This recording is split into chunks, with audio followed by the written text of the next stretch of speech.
జగిత్యాల పట్టణంలోని అరవింద్ నగర్ పురాణిపేట హైస్కూల్లో ఎమ్మెల్సీ ఎల్రమణ కుటుంబ సభ్యులతో కలిసి తన ఓటు హక్కును వినియోగించుకున్నారు. ఎమ్మెల్యే స్వగ్రామమైన జగిత్యాల మండలంలోని అంతర్గాంలో ఎమ్మెల్యే డాక్టర్ సంజయ్ కుమార్ దంపతులు మాజీ మంత్రి రాయశం గౌడ్లు తమ ఓటు హక్కును వినియోగించుకున్నారు. ప్రపంచ దేశాలలోనే భారతదేశం అత్యంత ప్రజాస్వామ్య విలువల దేశం.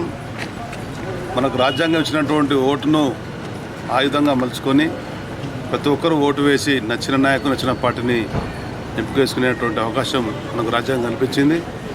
ఎలక్షన్ కమిషన్ తీసుకున్నటువంటి చర్యల వల్ల సజావుగా ఎన్నిక జరుగుతుందిగా భావిస్తున్నా. ఇది ప్రజాస్వామ్య పరిపూర్ణతకు సార్థకత లభిస్తుందని చెప్పని ప్రతి ఒక్కరూ ఓటు వేసి నచ్చిన అభ్యర్థి నచ్చిన పార్టీని గెలిపించుకోవాలని, ప్రపంచ దేశాలలో భారతదేశం మరింత వెలుగొందే విధంగా మనం నిర్ణయం ఉండాలని చెప్పని దానికి అనుగుణంగా మేమందరం మా కుటుంబ సభ్యులతో ఈరోజు ఓటు హక్కును వినియోగించుకున్నాం. ధన్యవాదాలు. జగిత్యాల నియోజకవర్గంలోని నా స్వగ్రామమైన అంతర్గామలో నేను, మా మిసెస్ రాధిక గారు, అదేవిధంగా మాజీ మంత్రి రాజేశం గౌడ్ గారి కూడా స్వగ్రామం అంతర్గామ.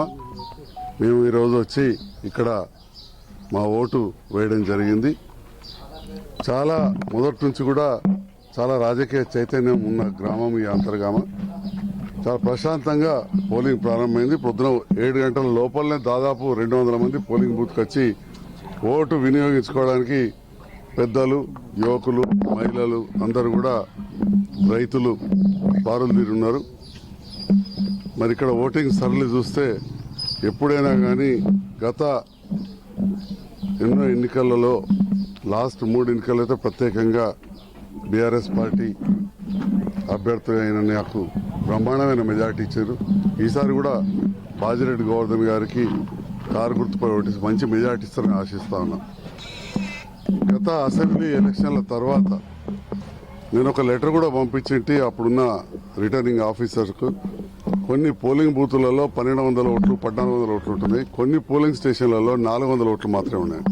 ఉదాహరణకు ఇక్కడ ఉన్న అంతర్గామ గ్రామంలోనే ఒక పోలింగ్ బూత్లో 231లో 1200 పైన ఓట్లున్నాయి. రెండోది 232 పోలింగ్ బూత్లో 400 వరకే ఉన్నాయి. 232, 33 అంటే పక్క పక్కనే పోలింగ్ బూత్, ఒకటే గ్రామము. ఒక బూత్లో 1200, ఒక బూత్లో 400 ఉండేసరికి ఏమవుతుందంటే 1200 చోట ఓటర్లు కూడా చాలా ఇబ్బంది పడుతున్నారు లైన్లో నిలబడడం. రెండవది అధికారులకు కూడా అంతే కష్టం. అధికారులు ఇట్లాంటివి గమనించాలి.